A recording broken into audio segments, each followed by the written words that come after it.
First story is titled, Am I the a-hole for telling my girlfriend I'm not going to financially support her if she quits her job to pursue an Etsy business? I've, 27 male, been dating my girlfriend, 25 female, for almost a year now. I'm a remote software engineer at Amazon, and she works at an Amazon warehouse. Before we started officially dating, we discussed our finances and decided that we would keep our finances separate and split everything 50-50. I told her before we started dating that keeping finances separate and equal was important to me, and she agreed to it. However, she's lately been mentioning how she wants to quit her job because it's making her miserable and start focusing on her art more. I told her that was a bad idea and that she should at the very least have a different job lined up before she quits her current one, and that she could start her Etsy business as a side hustle on weekends and weekday evenings and then pursue it full-time if it's profitable. She's been passive-aggressive about it to me lately. She thinks because I make enough money to comfortably support us both, she should be able to pursue what makes her happy. I think my suggestions to her problem were reasonable. I don't think she needs to risk her income and dive headfirst into this art thing till it proves to be somewhat profitable. She doesn't even want to apply to any other jobs because she only wants ones where she can do something artsy. Am I the a-hole for saying I'm not going to financially support her if she decides to go forward with such a risky move? Edit. You really don't need to tell me your opinions about whether you think our 50-50 split is fair or not. We're both adults, and she agreed to it. I'm not making her do anything. I don't love my job either, but being financially responsible is important to me. I understand some people think splitting equitably is more fair, and I disagree with that. But that's okay. People can have different opinions and do what works best for themselves. But that's not what I'm really asking about in this post. Now for the top comments before reading the little update. Not a a-hole. Your suggestion to her is perfect. She's extremely immature and entitled. She can of course pursue what makes her happy, but at the end of the day, there are real bills to be paid, and if she can't do that while doing things that makes her happy, she needs to be an adult and keep a job that pays the bill. Absolutely keep your finance separately and don't give in to her request. Also, you have only been dating for almost a year. Imagine her entitlement if you are actually married. Good God. And if you Google advice about making a side hustle your main income, every site will tell you exactly what Opie told his girlfriend. Start slow, build up your available stock and customer base, and only when it actually takes off should you quit your full-time job. She's setting herself up to fail by going all in without anything set up at all. If I was her boyfriend, of only 1 year, I wouldn't want to completely support another capable, able-bodied adult either. Agreed. And she is making the suggestion because she is hoping to use Opie as her safety net. Not the a-hole. She's a new girlfriend, not a wife/sugar baby. You agreed to terms before you started dating, and now she figures she's riding the gravy train. I'd say this is a red flag, and to be careful about how she responds next. Not the a-hole. This is a girlfriend of only 1 year, not a wife or even a fiancé. There is zero obligation to financially support her, especially when she seems to have no idea how to run her own business and hasn't even tried her hand at it yet. She seems to want to be a sugar baby and is already getting passive-aggressively upset at Opie's refusal to fund her artsy lifestyle plans. Don't do it, Opie. It will just make the breakup extra ugly and guilt-ridden. Update. I'm breaking up with her. Apparently, I'm controlling and bad boyfriend for expecting a grown adult woman to pull her weight in a relationship. My exes were engineers too, and 50-50 worked great for us, and we have the same morals and drive. My current girlfriend is different from what I'm used to, but her creative, spontaneous, carefree side is not cute to me anymore. She's just irresponsible, and I'm tired of being the mature one. I'm done with this. I don't feel like she's an equal partner to me. I'm all for being entrepreneurial. A lot of my colleagues have ventured out on their own and become successful. My girlfriend has no plans and just wants to wing it and let her passion run free. I'm done with her. She is better off without me. Thanks, Reddit. Now for the next story. Am I the a-hole for how I reacted when my fiancé dropped our son off at my workplace? I'm male 27, am a nurse. My fiancé and I have a 1-year-old baby boy. Fiancé doesn't work. She decided to leave her previous job and stay at home. We've agreed that since I'm the one working, she's the one handling home chores. Our son's care is shared, meaning there are times when I handle his feeding, /bathing, /cleaning, etc. However, I made it clear that when it's time for work, she should be taking responsibility. So far, everything has been going according to what we agreed upon.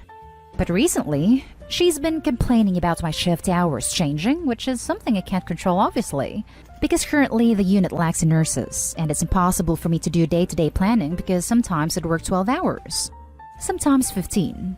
So it's quite unpredictable. But I do my best to spend time at home and give my fiancé time for herself. Her cousin's wedding was 2 days ago.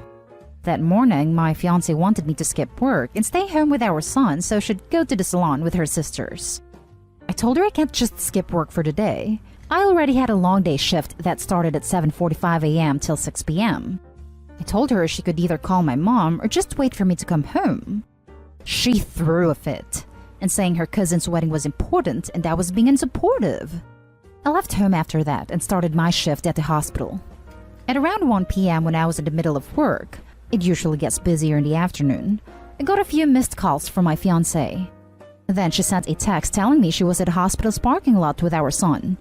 I went to meet her there. She wanted me to take our son and watch him till she gets back from the salon at 4.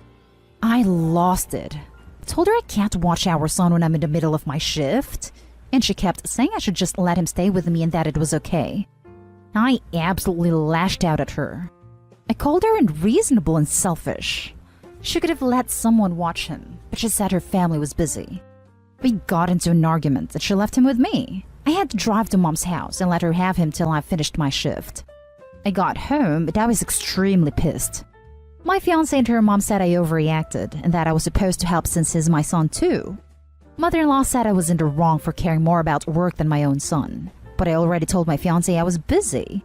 She wanted me to apologize for yelling and causing a scene, but I refused after this. I want to mention that she's normally fine with my work schedule until recently, and whenever there's an event, we'd both make arrangements and I'd stay with our son while she's gone. This time, I told her I was busy and that I won't be allowing her to distract me from work, but she was being stubborn, thinking I'm prioritizing work and being unsupportive. Those might be her mother's words, but my fiancé takes responsibility here. This misunderstanding, as my fiancé calls it, could have ended with a discussion, but her mother is determined to paint me as a bad parent who isn't pulling weight and taking part in responsibility in caring for our son. I'm tired of her and how she keeps judging me while ignoring her daughter's behavior. Mother-in-law said I was in the wrong for caring more about work than my own son. But getting her daughter getting her hair done is more important than your son? Not at a-hole. You're right. My mother-in-law is just trying to put the blame on me no matter how hard I try to explain to her that her daughter and I already talked about it, and that my work is important to me. I realized that this is my son too, and that he's my responsibility as well. But my fiancé is acting selfish at this point, and her mom refuses to see it. She put your son at risk and didn't care. You should be the one fuming at both of them. What was your son supposed to do at your work? Wearing a mask being 1-year-old? Shaking my head. Piggybacking onto this comment to ask Opie, why are you so focused on what the mother-in-law says? She can do a running jump. Have this discussion with your fiancé in private. Cut out the mother-in-law. Not the a-hole. Not the a-hole? Your fiancé and her mother sound like idiots. Mother-in-law said I was in the wrong for caring more about work than my own son. Her daughter cared more about a salon appointment than her own son. Do you really want to marry into this? Fiancé also took their 1-year-old to hang out at the hospital in the middle of a pandemic, exposing him to all sorts of diseases because she wanted to get her hair done. I'd be livid. Not the a-hole, and if I were you, I'd reconsider tying yourself to such a selfish, self-centered woman. Just look at your mother-in-law for what she'll be like in 20 to 30 years. Next story is titled, Am I the a-hole for yelling at my daughter for speaking ill of the dead? My daughter's 19 female stepmother, 31, died a week ago. She wanted to spend her last days at home, and when we knew the end was near, my daughter and I went into the room where she was laying. My daughter and her stepmom have had a contentious relationship throughout the years. And she had left the house at 18, telling her stepmother how much she hated her because we had asked her to pay for college by herself. However, when her stepmother got sick, There was a brief period where both she and her stepmother seemed pretty open to forgiving each other for whatever they felt that the other had done to offend each other. My wife had also said she hopes my daughter can go to college eventually. My daughter was away working as a waitress in another town, but when the end seemed near, she ended up asking friends to cover her shifts and drove back to our house. Their initial greeting with each other seemed pleasant, but then my wife fell asleep and my daughter went to her room. Then a week ago, doctors said she could go at any time. My daughter and I ended up going to her stepmom's room, and when my daughter went to reach for her stepmother's hand, her stepmother moved her hand away. Then her stepmother said to me, "Where is my daughter? I want to see my daughter." When my daughter tried to say something, my wife shook her head and said, "I don't want you here." My daughter walked out, and I brought my younger daughter, 5, in to see her mother. When I went to see my daughter later, she said she acknowledged that her stepmom was probably in a lot of pain. My wife died the next morning. My entire spirit is broken, and planning her burial the way she would have wanted and being with my 5-year-old has been the only thing that's kept me alive. After the small funeral we had, I let my daughter go over to my late wife's sister's home. The rest of the people from my family gathered to talk, including my older daughter. We were talking about how much my wife had to look forward to and how badly we feel for my daughter. My older daughter suddenly snapped and stood up saying, "Can we just get out what everybody except my dad is feeling?" She was a complete and utterly awful person who has done so much to make each of our lives miserable. Are we going to continue to pretend that she's a saint now that she's gone? I flipped out and told my daughter she could leave my house if she wants to continue speaking ill of the dead, and that I couldn't think of anything lower than speaking about someone who can't defend themselves, so she should settle her anger towards my wife on her own. My daughter ended up packing up her things and saying she was leaving. My relatives all got mad at me and asked if I was making talking about what kind of person my late wife was taboo forever. I told them that I didn't want to hear any of it, especially when we just buried her. Am I the a-hole? Now for the top comments. You're the a-hole. I can't imagine what you must be feeling having lost your wife. However, one of your wife's final acts was to cast your daughter aside. Your daughter seems to think that you enabled or allowed a lot of mistreatment by your former wife. I don't know how true that is, but from what you did tell us of her actions, it doesn't sound good. You sound like the kind of father that squashed down mistreatment of your own child, or put your head in the sand so as to not deal with it, and enable your wife's poor treatment of your daughter. Which is what you're doing once again. In fact, the reason this has likely happened is because you permitted your wife to treat your daughter poorly over the years, which built up a lot of resentment. I understand you're grieving the loss of a wife.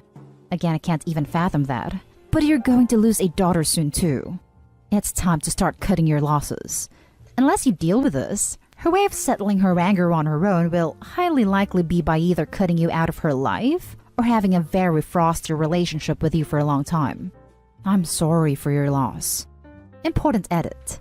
Saw OP's comments where he says the reason he's not paying for his daughter's college is so he can pay to send the younger, his wife's, daughter to private kindergarten.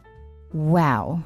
So you'd not support your daughter's college education, something that really matters in life, because your younger real daughter has to go to private kindergarten, which you openly acknowledge was your wife's decision. Sir, it sounds like you and your wife have reaped exactly what you sowed. To be very clear, you and your wife were absolute a-holes. No wonder your daughter said what she did and despised your wretched wife. Also, she will doubtlessly come to despise you as a failure of a father and failure of a man. You say you can't think of anything lower than someone speaking ill of someone who can't defend themselves? I'll help you with that. Something that is lower, and probably the lowest of the low, is selling out your daughter because you didn't have the spine to say no to a young lover. My 5-year-old has been the only thing that's kept me alive. This is the statement that cements my opinion that you're the a-hole. Everyone else can see your wife sucked. She probably emotionally abused your oldest daughter, and you clearly don't care about your oldest because you excluded her in the thing that keeps you alive during this horrible time. Don't speak ill of the dead, it's just a cheap cop-out. Your wife sucked, and so do you. Now for the last story. Am I the a-hole for calling my mother-in-law a witch for saying it was my sister's fault she died in an accident? So, my 16-year-old little sister died in a freak accident 5 months ago. I can't say a lot about the accident since there's gonna be a trial, but I can say that there was another party at fault for her death. I've been dating my current partner for about a year and a half, and in that time, I haven't met their mother for more than 3 times. There are issues between my partner and their mother, and we usually visit on holidays, and that's all. Recently, we visited my mother-in-law, and the conversation quickly went to my sister and me dealing with my grief. I told my mother-in-law and her husband the truth, that I have never been this angry and sad in my life, that I am not coping well. I do see a mental health professional twice a week. I told them the thing that bothers me the most, which is related to my sister's gravesite. The person who caused my sister's death was apparently randomly buried right next to her. I hate that she has to rest next to him. My mother-in-law then told me that it was my sister's fault she got killed, because of reasons related to her death I cannot talk about in detail because of the upcoming trial. I started to cry, told her I needed to step out for a second, and went and sat on the front stairs for a while. I came back, told everyone that I was fine, and changed the subject. Mother-in-law then proceeded to tell me I was being weak, and I shouldn't have minded her saying that about my sister, since it was a fact that it was my sister's fault as well. We left. I told my partner I felt like my mother-in-law kinda ambushed me and I felt bad. My partner understood me completely and told me this was the reason they didn't have a relationship with their mother. Later, I told my best friends about this, and they disagreed with me and my partner. They told me I was just being too serious, taking things out of context, and since me and mother-in-law don't have a proper relationship, I probably just misunderstood her words. I don't think I did. I don't think anyone should watch their words around me, but I also think a person that doesn't know the whole story, even though I did tell my mother-in-law the circumstances of my sister dying, and she knew there is a trial coming, shouldn't say these kind of things, especially to their child's partner, especially in the stage of getting to know someone. So the question is, am I the a-hole for thinking my mother-in-law is being rude and weird about my sister's death? I honestly don't even know anymore. Not the a-hole. Dump your friends. Yeah, what the hell? With friends like those, who needs enemies? Not the a-hole. You don't even need to ask.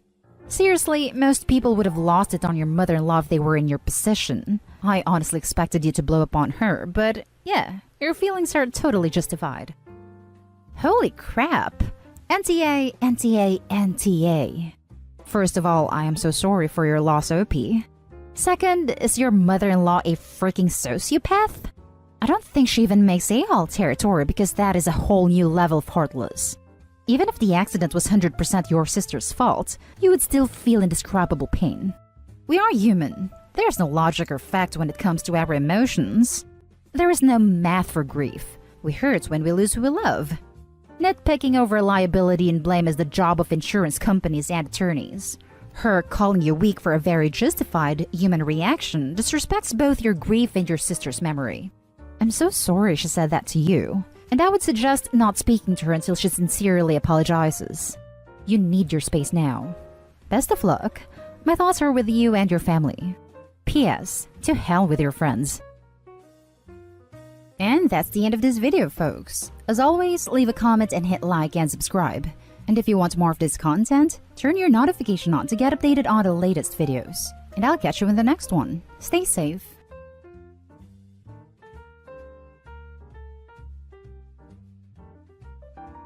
Update. Am I the a-hole for not inviting my fiancé's ex to our wedding? Original post. I, female 26, have been with Henry, male 36, almost 37, for 5 years. We are engaged and currently planning our wedding.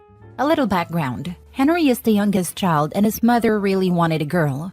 Because of this, Henry grew up feeling despised by his mom, who openly says hurtful things, like how he was a disappointment from the start or how she never got the daughter she wanted.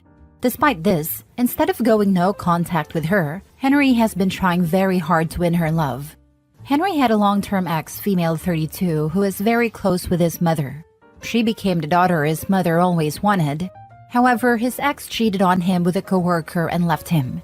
After 2 years, Henry and I met. Eventually, the ex wanted to get back together with him, but he said no and blocked her. Despite this, she and his mother remain best friends. His mother still invites her to family functions, and my fiancé and I just ignore her. His mother doesn't like me and believes I'm the reason she can't have her preferred daughter-in-law. My fiancé has explained many times that he would rather stay single forever than get back with his ex. So even if I didn't exist, he wouldn't be with her. Yesterday, my mother-in-law asked how many guests she could invite to our wedding.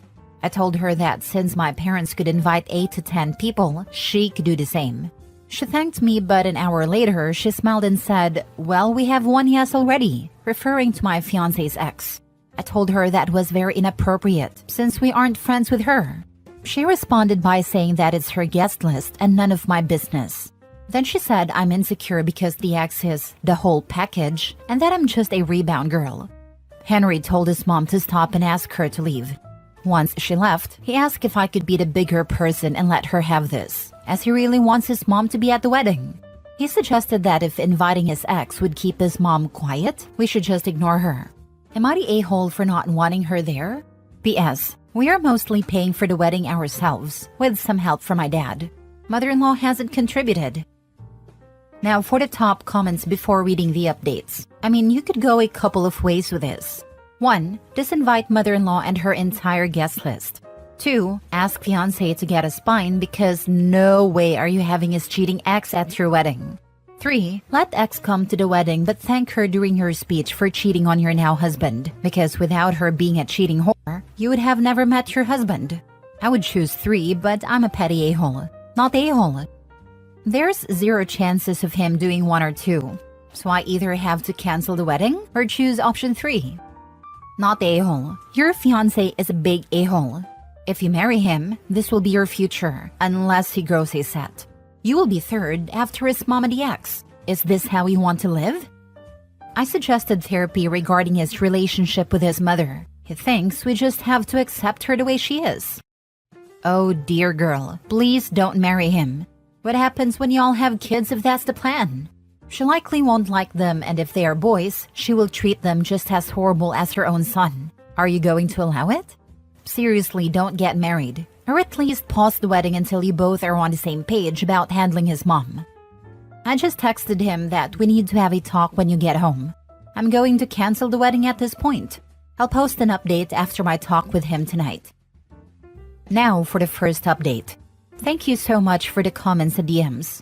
I had a calm talk with Henry and explained how I feel disrespected by his mom's words and actions.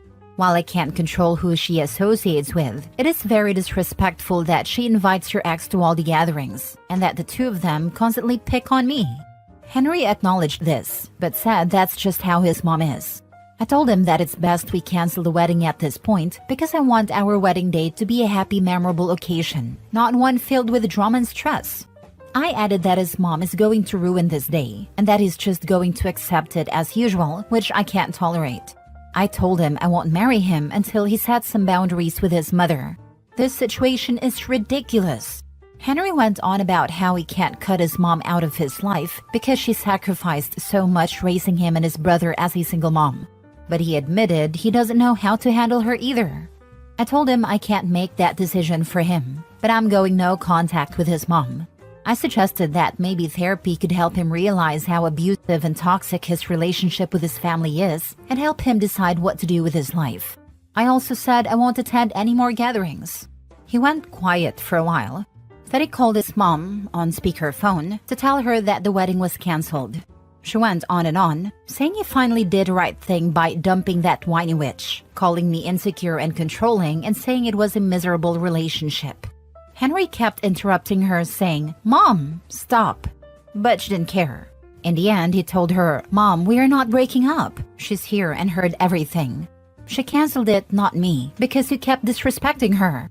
His mom screamed, "That manipulative little witch set me up," and started ranting again. Henry then told her that he needs some time to think, and it's best if she gives him some space, then hung up. He's spending today helping his brother with some renovations, and I'm home alone. Hopefully, my next update will be less depressing. Wow, sounds like things got intense between you and Henry's mom. I'm glad you stood up for yourself and that Henry supported your decision to cancel the wedding. Remember, prioritizing your own happiness and well-being should always be a top priority in any relationship, even if it means taking a hard stance. It's clear that Henry still loves his mom deeply, but it's important for him to learn to set healthy boundaries and work through his feelings without resorting to verbal abuse towards you. Keep us updated on how things unfold. Take care and stay strong. This, he needs to figure it out. He needs to grow a spine. Holy crap. If that outburst couldn't solidify how awful his mother really is, nothing ever will. I will never understand why some sons think they need to pay their single mothers back for their sacrifices and personal happiness. Raising our children is why we have children. When we do it right, it's not a sacrifice. It's a privilege and a pleasure. Some single mothers raise their children as an extension of themselves or become emotionally incestuous towards their sons. As a result of this toxic relationship, the child grows up reliant on the mother and feel like they can't escape. It's the same case with how many people go back to their abusive partner. Over time, it becomes the only thing they know, and their brain becomes addicted to it sadly. I'm glad you stood your ground. This is no way to be in a marriage. You're already miserable, so just imagine how much worse things would have gotten if you proceeded with a wedding. Anyway, I truly do hope Henry seeks therapy. It's clear that he has a lot to unpack, and you are not the person to do that for him. I commend you for recognizing that and expressing it to him. I wish you both the best. I don't want to make him to go no contact with her. If I make the decision for him, he will resent me. Hopefully he comes up with a solution, or we have to go separate ways. Sigh. The minute his mother spoke like that about the woman he loves and he didn't say, "F off, Mom, we're done here, and I've had it with you. Until you can behave differently towards my future wife, you and I are done." But he didn't. He doesn't need time to think. He needs time to man up. I don't think he's going to part ways with his mom for you, or any woman, ever. You are talking about a man who never raises his voice or swears. Lol. When he gets really upset, he just stays quiet. I'm the firecracker in our relationship, and joke that his mom broke him because he was not allowed to show frustrations or anger, or any emotions. He usually stays quiet, then eventually starts talking. I'm waiting to see what he has to say eventually. Now for the second update. It's 6 a.m. and I've been crying all night. He broke up with me. He ignored all my texts yesterday, and it was late when I finally texted his brother to ask if he was okay. His brother said, yeah, he left 2 hours ago to give his ex a ride, and then come home. I asked, his ex was there? But he didn't reply. When he finally came home, he told me to sit down because we needed to talk. He said, I've thought about our situation and I think we should end it. He said, today I hung out with my family, and even his mom and ex came over. They all told me that by me going no contact with his mom, it was going to be so awkward and that they'd be stuck in the middle. He said, when you weren't there today, I enjoyed my time with my family. There was no tension and I didn't have to worry about you being upset. I asked him, why did it take you 2 hours to drop off your ex? Did you sleep with her? He told me I was being ridiculous and that he was just talking to her. He accused me of being controlling and insecure and said I'm isolating him from his friends and family. I asked him again, so nothing happened? He danced around it, but eventually admitted we fooled around, but that's it. I told him I couldn't believe what a pathetic, weak man he is, letting his mom convince him to ruin everything, and next is getting a beat from his cheating ex. We ended up arguing and he went to sleep. I cried all night. Today I'm going to call my dad and ask if I can stay with him. When his cheating ex cheats on him again, he will get karma. You are on the winning end. You cut loose a cheating a-hole and his crappy family. Now it's time to find yourself a real partner. He will be stuck in the toxicity of his family and his ex. He will probably get back together with his ex, and she will inevitably cheat on him again. His mommy will continue to try and push them back together because she'd rather control her son and see him miserable than be accepting of any other partner. I know it hurts now, but in the long run, you will feel a sense of relief in not having to deal with his mom and his ex. Take time to heal from the trauma he and his family causes and go find your happiness. If he can do what he did today and just go to sleep like nothing happened, completely unfazed by the pain he's caused, then he's a cheating POS and not worth your time. You deserve so much better. I hate him so much. He had the audacity to make me the problem and calling me controlling, insecure, while he was out there fooling around with his mom's mini-me. I'm going to move soon anyways for my grad school. I never want to listen to his BS ever again. To be honest, he did you a favor. I know being cheated on sucks, but it gives you something to hate him for and move on from him. You don't need this crap. You have a great opportunity to start fresh for grad school, and you're still very young. So get through the hurt now and literally move on, because he isn't worth any of your brain power thinking about. OP, please go get tested. I definitely will do that. Next story. Am I the a-hole for canceling my fiancé's credit cards and throwing him out after discovering he was cheating on me with my best friend? I, 32 female, have been with my fiancé Jake, 34 male, for 5 years. We got engaged last year and I've been covering most of our expenses since I earn a lot more. I even added Jake to my credit cards to help him out. My best friend Emily, 31 female, and I have been close since college, and she's been like a sister to me. Jake and Emily got along well, and the three of us hung out often. But a few weeks ago, I noticed Jake acting weird, being secretive with his phone, taking calls in another room, and constantly texting. I couldn't shake the feeling something was off. One night, while Jake was asleep, I checked his phone. What I found shattered me. Explicit messages between him and Emily, plans to meet behind my back, and even talks about a future together. I felt utterly betrayed by the two people I trusted most. The next day, while Jake was at work, I canceled all his credit cards, removed him from our joint account, packed up his stuff, changed the locks, and left a note telling him never to contact me again. When he found out, he blew up, accusing me of being cruel and vindictive. Emily hasn't said a word, but I've cut off all contact with her too. Now, I'm starting to wonder if I overreacted by going nuclear. So, am I the a-hole for cutting Jake off financially, kicking him out, and cutting off my best friend after finding out they were cheating on me? Now for the comments. You're definitely not the a-hole. Jake and Emily betrayed you in the worst way. Cutting him off financially, kicking him out, and ending the relationship were completely justified. You acted to protect yourself after their massive betrayal, and your response was appropriate given the circumstances. He is just upset because you will not be paying or helping him with anything. He wanted his cake and wanted to eat it too. It is very obvious because your best friend said nothing to you. Good luck. Sounds like you wanted OP's cake and to eat Emily's too. You did not overreact. They're vile and disgraceful. They would have gone no contact with you once he was in a position to leave you, probably after he squirreled away enough of your money to do so. She's not a friend. Honestly, the saying with friends like these who needs enemies is fitting. I suggest seeing a therapist because for you to question your actions tells me you need to build your self-respect and self-worth. Please don't look back and move on and up.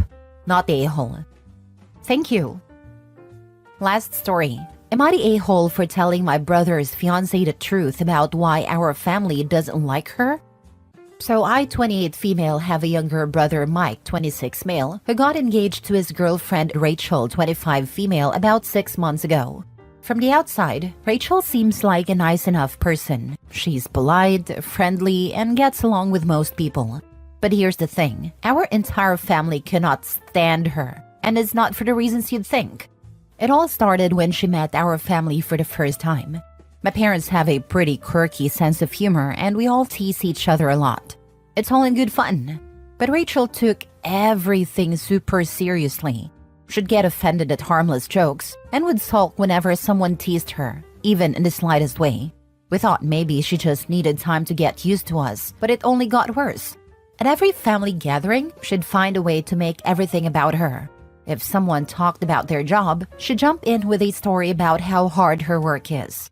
If we were sharing funny childhood stories, she'd cut in to talk about how tough her childhood was, even though we were just joking around. She even tried to change our traditional holiday plans because they didn't fit her vibe. The final straw came when she tried to improve my mom's cooking by adding her own spices to a dish at Thanksgiving.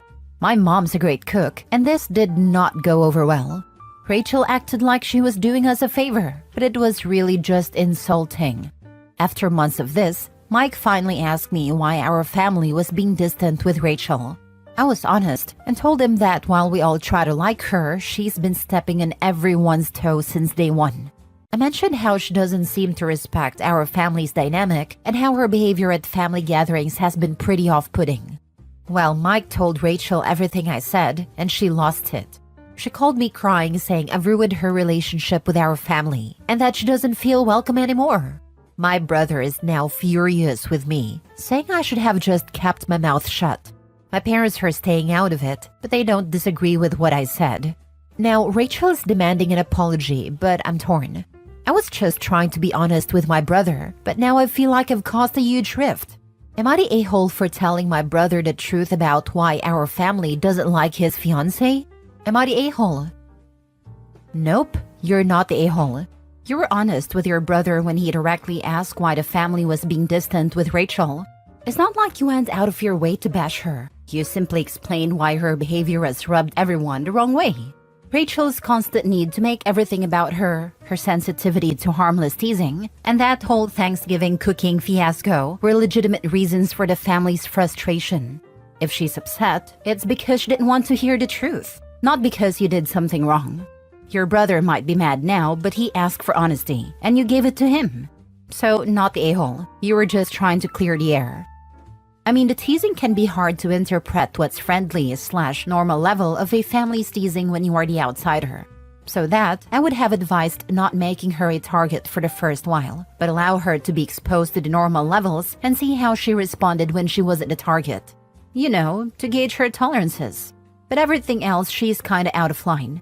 We didn't send the new family members into the murder basement for the first 6 months. He asked why you and your family didn't like her and then went and told her. That's on him. However, your reasons for not liking her are weak at best. Not everyone jokes around like you all clearly do, and in my opinion, the worst thing she did was change your mom's cooking. That would piss me off too. She sounds more like she was trying to fit in with telling stories like you all were.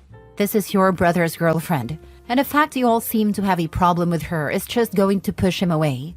You really want that? Who cares? Her brother sounds stupid.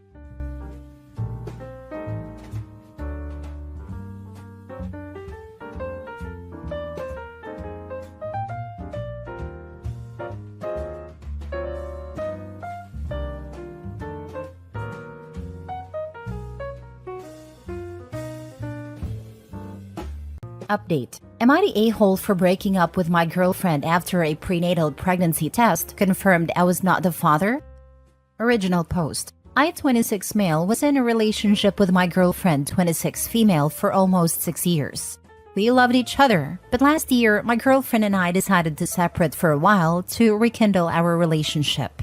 We placed no restrictions on the separation, and we were free to do whatever we wanted and act as we were single. We took a break for a couple of months. The break was much needed to recharge our relationship. A week after getting back together, my girlfriend showed signs of pregnancy. She got an at-home pregnancy test done, which confirmed she was pregnant. We were both really overjoyed and happy. A few months later, I was planning on proposing to her and I had already bought the engagement ring. But I wanted to confirm first that I was the father before proposing to her and get the prenatal paternity test done. My girlfriend and I both wanted to do the NIPP test to confirm that I was the father. My girlfriend said she did sleep with someone during our break, so there was an off chance I wasn't the father. But we were both very confident that I would be the father. We received the results a couple of weeks later, and I wasn't the father. I was extremely sad and dejected, and my girlfriend was very sad too. It just hurt me a lot, and emotionally I couldn't process it. A week later, I broke up with my girlfriend. The breakup was extremely traumatizing for her and even for me. I told my girlfriend that I just did not want to be the baby's father and that if possible, she had to try and contact the bio father and let him know. I then helped her move back to her parents' home. Am I the a-hole? Now for the top comments before reading the update. Separate to recharge the relationship is maybe the dumbest idea I've heard. Well, how'd that recharge go? She recharged from a different dongle. It appears she got a data transfer of 23 chromosomes too. To rekindle our relationship, we decided to break up. Where do all these freaking morons come from? Dumbest BS I've ever read. It ranks up there with, my partner wants to sleep with other people so it will spice up our sex life. I've seen people do this in my own life.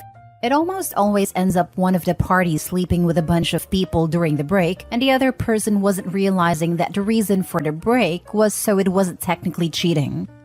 Exactly. I have an exact same scenario where my buddy's girlfriend wanted to take a break. So they did, and it turns out she wanted guilt-free sex from another dude.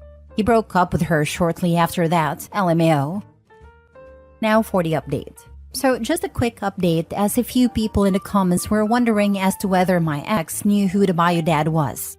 I called my ex last night and asked her if she had found a bio dad.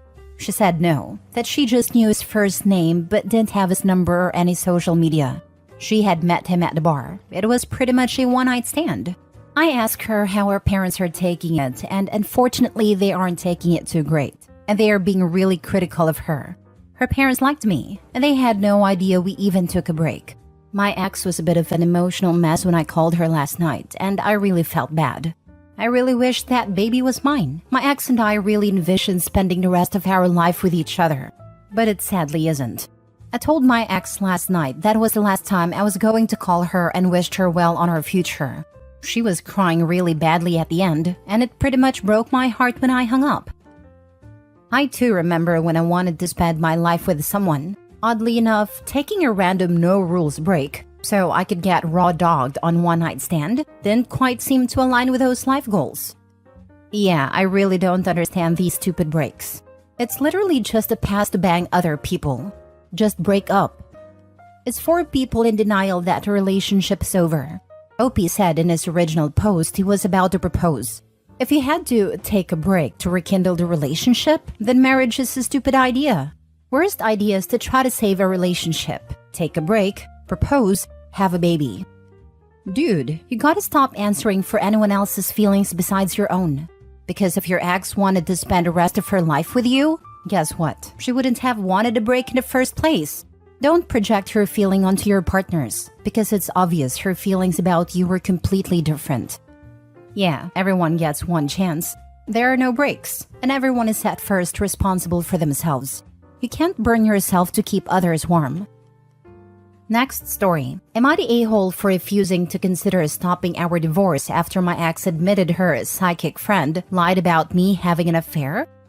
I met my wife Rona when we were in college together. I made the obviously terrible assumption that the fact she was in post-secondary education meant she had a modicum of common sense.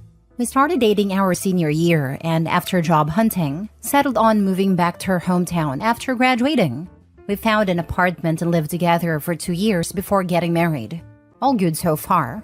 At our wedding, I met an old friend of hers, Anna. She offered to read my palm since she was part gypsy. Weird. I am in construction and I know a few people from that group and they call themselves Roma. Whatever. Anna only comes to town every once in a while. She lives in New York City, so she doesn't have time to visit since she has an exciting life there. She makes costumes for plays and cosplayers, so we see her maybe 4 times over the next 2 years.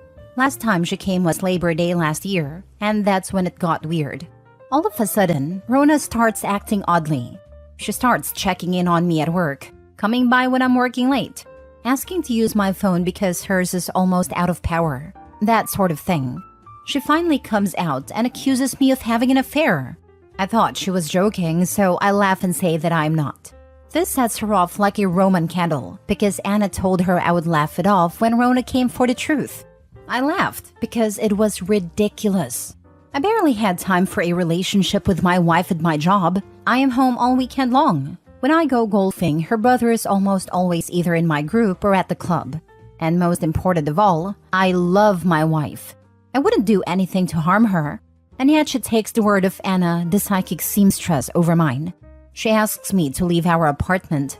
I say no, because I have nowhere else to go. So she leaves and moves back with her parents. They think she's nuts too. I spent the next few months working and trying to convince her that I'm not cheating and that I want her to come home. I don't get invited to Thanksgiving because it would be awkward. I didn't even stick around for Christmas. I went home to see my family. They have been following this stupidity without commenting until then. At Christmas, they had an intervention. They said my wife was having a break from reality and that she wasn't coming out of it.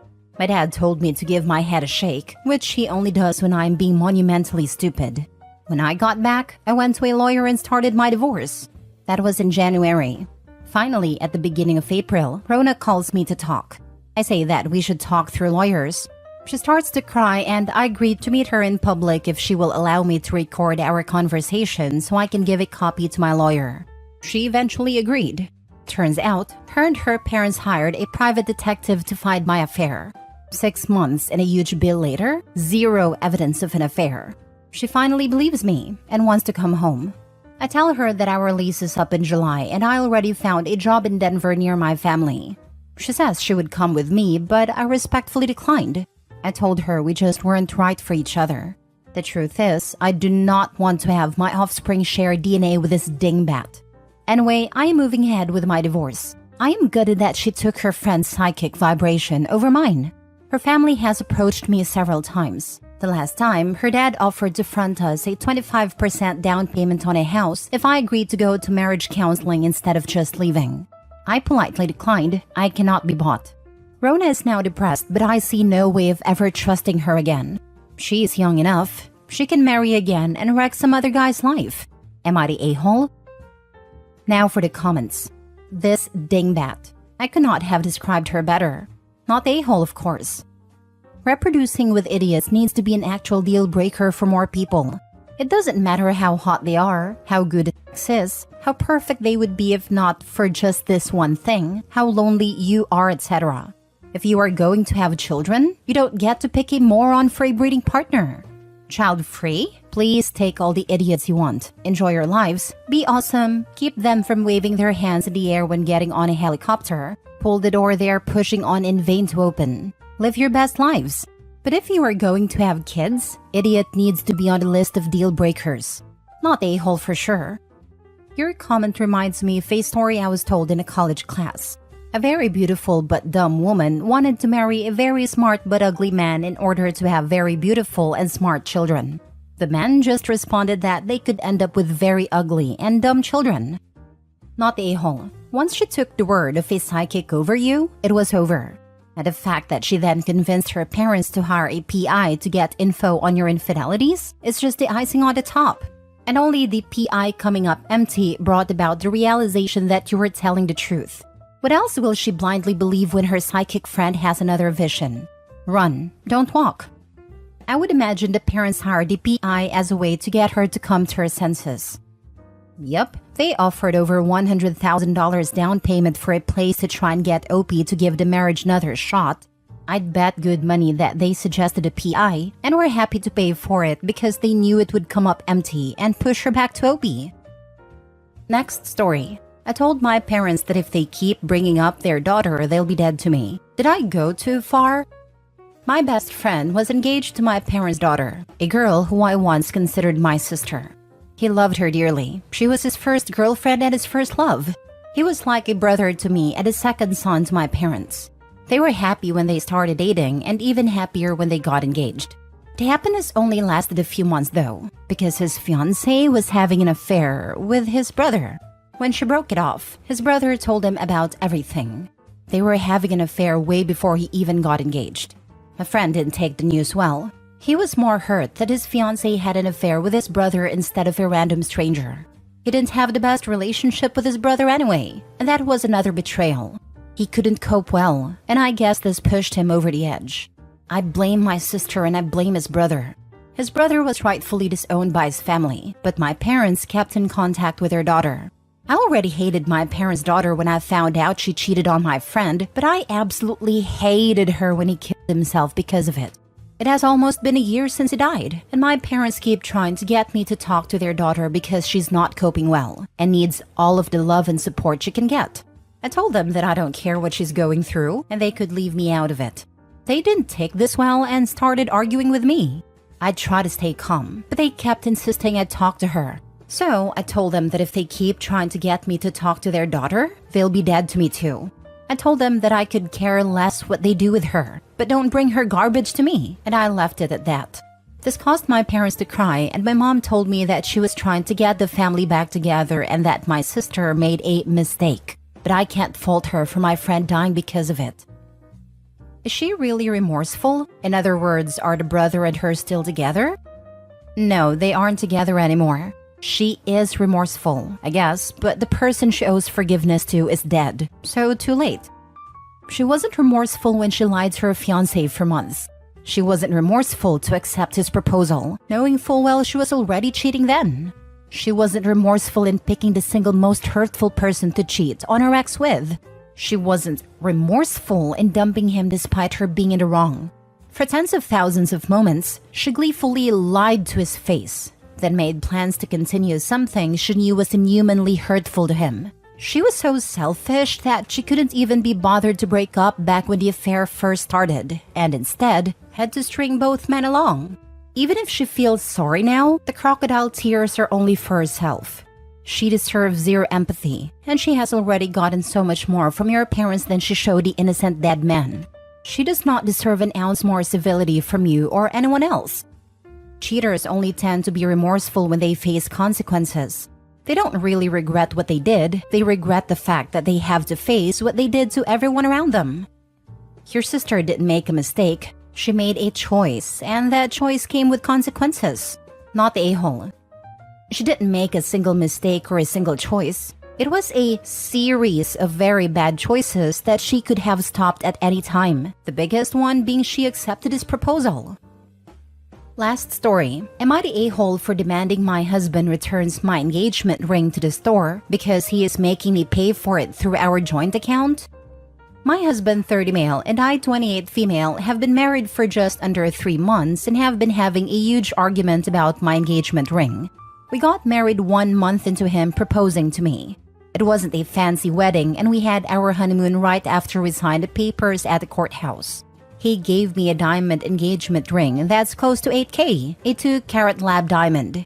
He didn't have funds available readily as we are saving for a home, so he put this ring on a payment plan. I found out after we married and merged our finances that he has been withdrawing funds from our joint account to finance this ring. We make roughly the same. I was just taken aback and honestly put off by the fact he is making me pay for a gift he gave to me. We have been having some arguments lately, and he feels that ring is a wedding expense, and it's only fair that I contribute towards it too, and that as a woman of this day, I shouldn't hesitate to be an equal partner. I called BS and shared my thoughts on this whole thing. First, you don't make the recipient of a gift pay for the damned gift. An engagement ring is considered a gift in most modern societies even today, and I don't care if you disagree with that. It's just what the cultural expectations are, and we never discussed if he had any issues with that. Maybe if he was an adult enough, I would have had a discussion about how it makes him feel and see if his values about tradition align with mine. Second, I've intentionally partially paid for 2 installments now, which makes me part owner of the ring. If I knew my husband was going to be making me pay for the ring, I wouldn't have agreed to buy it. Mutual consent is essential when a couple is deciding to invest in an asset. Owning a house or a car jointly requires 2 yeses, and I wouldn't certainly have said yes to jointly owning a ring he was supposed to give to me as a gift. So I can retroactively decide now I never wanted to own it, and have been demanding that my husband returns the ring to the store if paying for the ring hurts his pocket so much. Clarification because I anticipate a lot of people might wonder. I've always wanted a nice ring, and I'm not going to apologize about it since we never had a real wedding party, and I knew I deserved a quality piece symbolizing our love. However, my then fiancé also knew about the expectation I had of him, and was upfront about things from the get-go. He could have discussed things with me like I mentioned earlier, and we could have seen if we were truly compatible like that. What I didn't know was that he was plotting to get even with me by taking out a payment plan and using our funds to finance it. This caused him to flare up, and he berated me for being sexist towards him. I put my foot down, not because I can't afford it or I refuse to financially contribute or give my husband a nice gift, but my husband's sheer stubbornness and tackiness about wanting me to pay is what ticks me off. I don't mind splurging for him, but this whole situation has left a very bad taste in my mouth. He expects me to apologize to him because I called his actions tacky and decisions scammy and in bad faith. Am I the a-hole? Nobody pointing out 8K for a 2-carat lab-grown diamond is insanely expensive? My first thought too. Do you guys have separate bank accounts and just a joint account or just a joint account? Because if you only have the joint account, you are technically gonna be partially paying for every gift you receive. The way it reads is that they have just a joint, which is how I arrived at she's the a-hole. How does she think her gifts will get paid if they share an account? Like he's still putting his money in the account. This is also weird to me, because I've been married for 17 years and while a purchase this high would require talking, I feel like OP's husband probably took her letting him know she is worth the expensive ring and it was what she wanted, so he got the ring. He probably never factored in paying for it from the joint account would make her flip her lid. Yes, I could maybe see her side of things if she wasn't so, I deserve and I won't settle. But seeing all that immediately made my eye twitch. This guy is never going to win. If he buys her an expensive gift, he will be called cheap and lazy. If he finances a nice gift, he will be called a liar and a thief. He just needs to run away.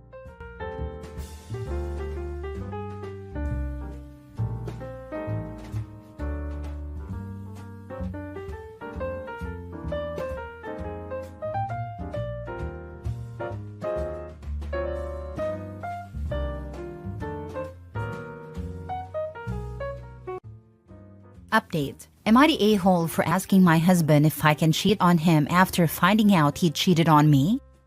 Original post. I, 32 female, became a mom to a beautiful 3-month-old baby girl. I live in a big joint family, and I feel really blessed with how much love and support I've received from my in-laws. My husband, 32 male, my in-laws, 2 brothers-in-law, 3 sisters-in-law, and a few teenage nieces all live under the same roof, and my in-laws truly treat me like their daughter. My husband and I have been married for a few years, and I honestly thought we were solid. The trouble started during one of our family's regular dress-up nights. A fun little tradition we have where everyone in the family dresses up and spends the evening together, laughing, taking pictures, and just enjoying each other's company. I especially love these nights because of my nieces. They're teenagers, and it's always a blast seeing how excited they get about picking out outfits and having fun. However, during this particular dress-up night, my mother-in-law pulled me aside. She seemed a little uncomfortable but told me there was something I needed to see.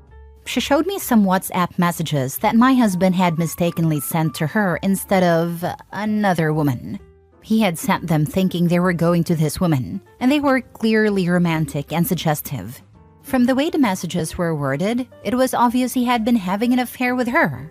My mother-in-law said he probably deleted the messages for him instead of for everyone and didn't notice. When I confronted my husband, he didn't deny it. In fact, he admitted that he had been cheating on me. What hurt me the most was how he tried to justify it. He said that men have needs, and because I was pregnant and then recovering after childbirth, he wasn't getting what he needed from me. He claimed that it was just physical and meant nothing. It felt like he was brushing off my feelings, as if what he did was no big deal. Just because it wasn't emotional for him, but it was a huge deal for me. I was shattered. Here I was, still recovering from childbirth, physically and emotionally exhausted from taking care of our newborn, and he was running around behind my back. I was angry and hurt beyond words, and in the heat of the moment, I lashed out. I asked him, if it's just physical, should I go find someone else too? I wanted him to understand how it felt to be on the receiving end of betrayal.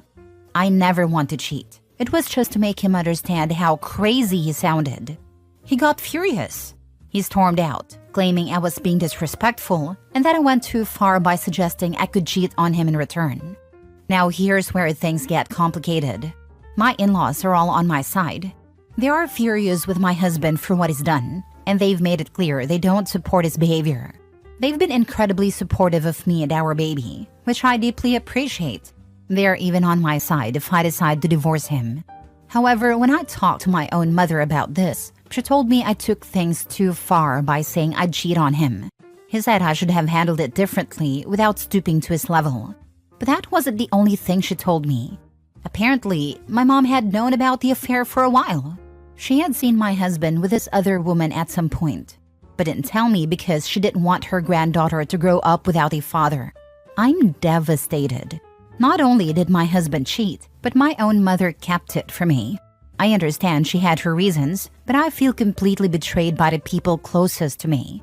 Now, my husband is upset, claiming that my comment about cheating on him was out of line, even though it was made in the heat of the moment, fueled by his betrayal.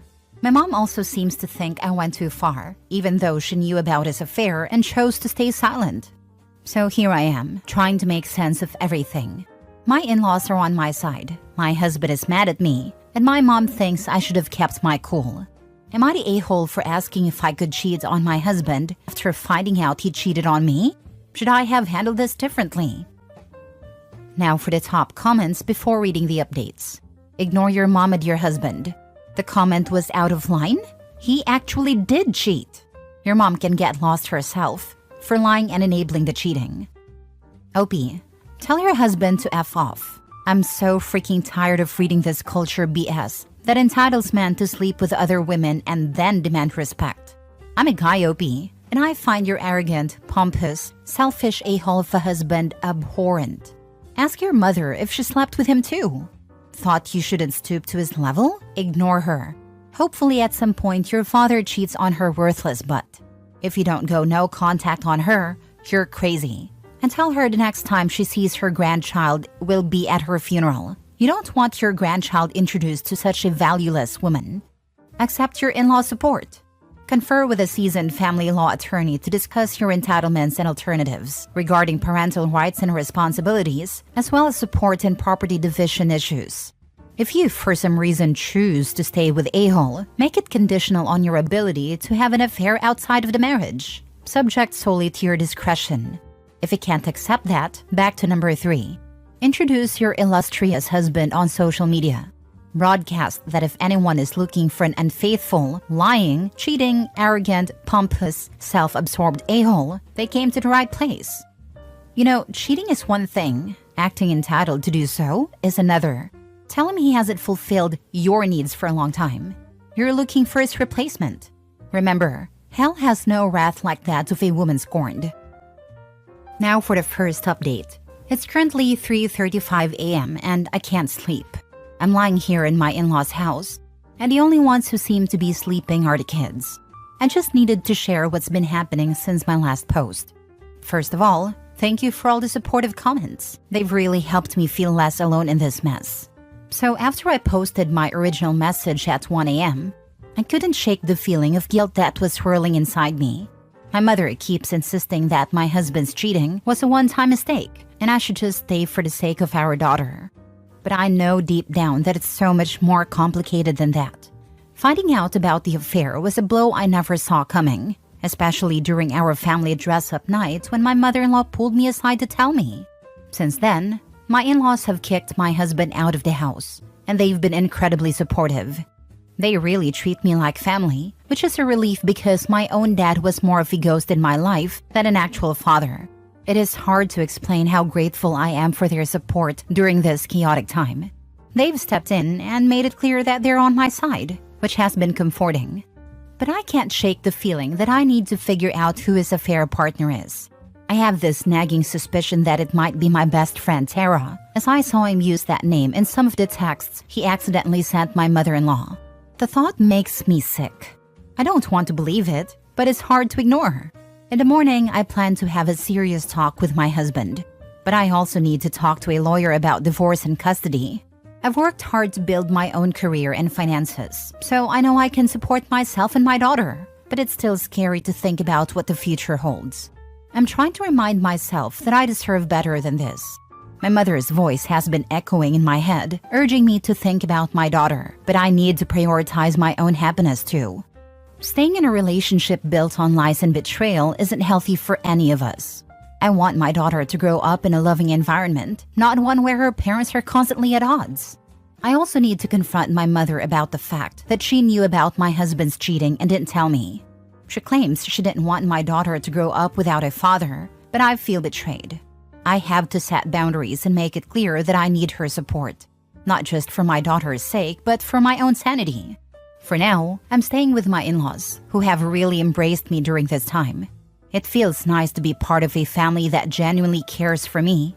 I think it's important for my daughter to have a relationship with them, especially since my own father wasn't really a father figure in my life. Thank you for being here for me and for all your kind words. They meant more than you know.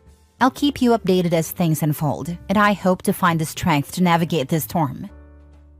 Not the a-hole. Lawyer up. Don't let him know it's coming. You got this, girl. You do deserve better. Think of your daughter. You're going to be teaching her not to tolerate disrespect. Break the cycle of unhealthy relationships. OP should not rush into forgiveness just because others think she should. My mother's voice has been echoing in my head, urging me to think about my daughter. You are thinking about your daughter. You're showing her she doesn't have to put up with this BS in a relationship. Your mother's thinking is archaic. Please see a lawyer and make sure you stand up for yourself here. If your husband wants respect, then he needs to show it back to you. OP, imagine that 20 years from now, your daughter comes to you distraught because her husband pulled the same nonsense. Can you imagine any circumstance where you would respond the way your mother has responded to you? Break that cycle of misogynistic BS now, for your daughter's sake. Second update. Hey everyone, it's 9 a.m. now and the events of this morning have left me feeling completely drained. I can't believe how much has happened in just a few hours, but I wanted to share the latest updates with all of you. Your comments and support have been a lifeline for me, and I can't thank you enough for your words of encouragement. So earlier this morning, my husband actually had the nerve to show up at my in-laws' home with a side chick. I still can't get over it. Who does that? He knew how devastated I was, and yet he thought it was a good idea to bring her here, to our home, like it was no big deal? And get this, it wasn't my best friend Tara, but her name was also Tara. What are the odds? I swear it felt like some kind of twisted joke. My father-in-law was absolutely livid. As soon as my husband and his new girlfriend stepped foot inside, my father-in-law didn't hesitate. He kicked them both out on the spot. The fury in his voice was something I've never heard before, and honestly, I was glad to see it. My in-laws have been nothing but supportive since this whole mess started, and I'm incredibly grateful to have them on my side. But what really hit me hard was my husband's reaction toward our daughter. He didn't even look at her, didn't ask about her, didn't show an ounce of affection. It was like she didn't exist to him anymore, and that just shattered me. How could he be so cold? How could he just walk away from his own child without a second thought? It was as if the affair had flipped a switch in him, turning off any remaining love or care he had for our family. After that awful confrontation, my father-in-law took matters into his own hands.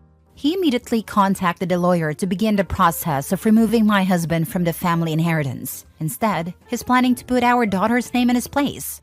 That decision floored me. I never expected my in-laws to go to such lengths to protect us, but they've made it clear that they see me as their own daughter and will do everything they can to make sure my daughter and I are taken care of. It's overwhelming, but I'm deeply touched by their support. As for the divorce, things have moved quickly. I managed to speak with my friend's dad, who's a lawyer, and he walked me through what to do next.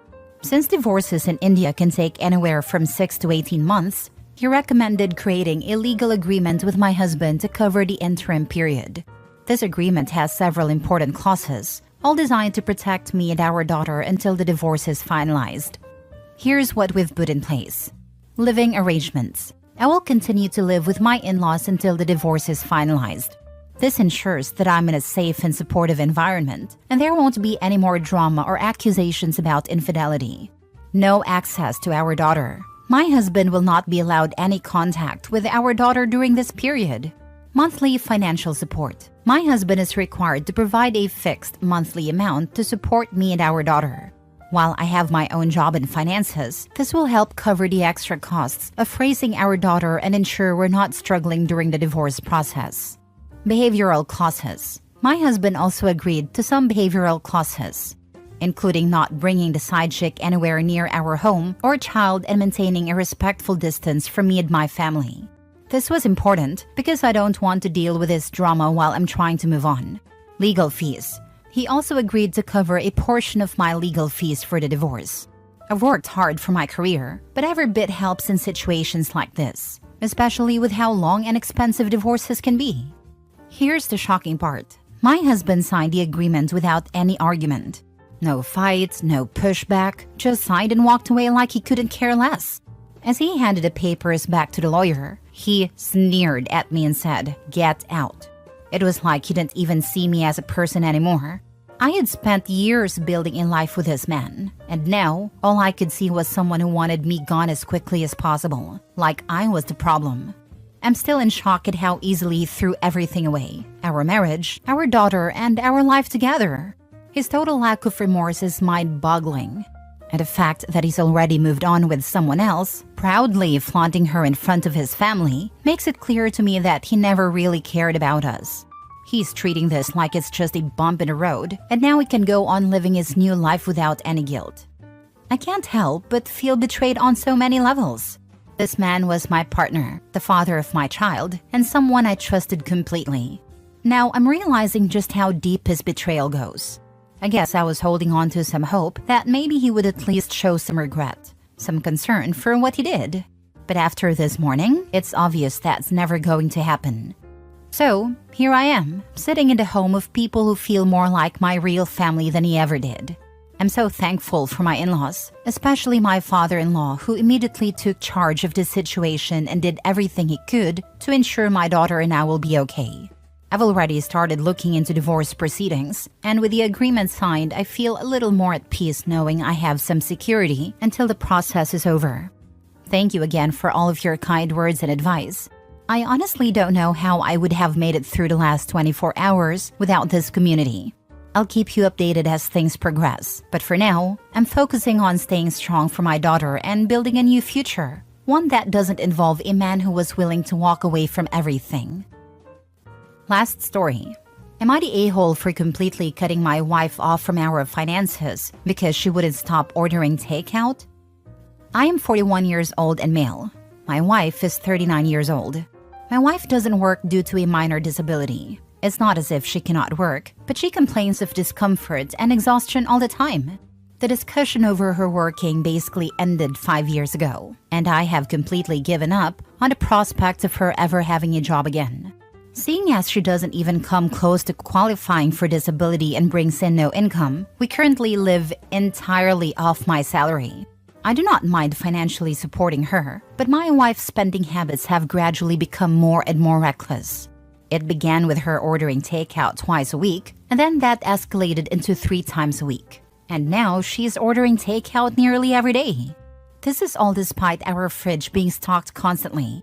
I do the shopping and I make sure to even keep our freezer full of things she would only have to microwave.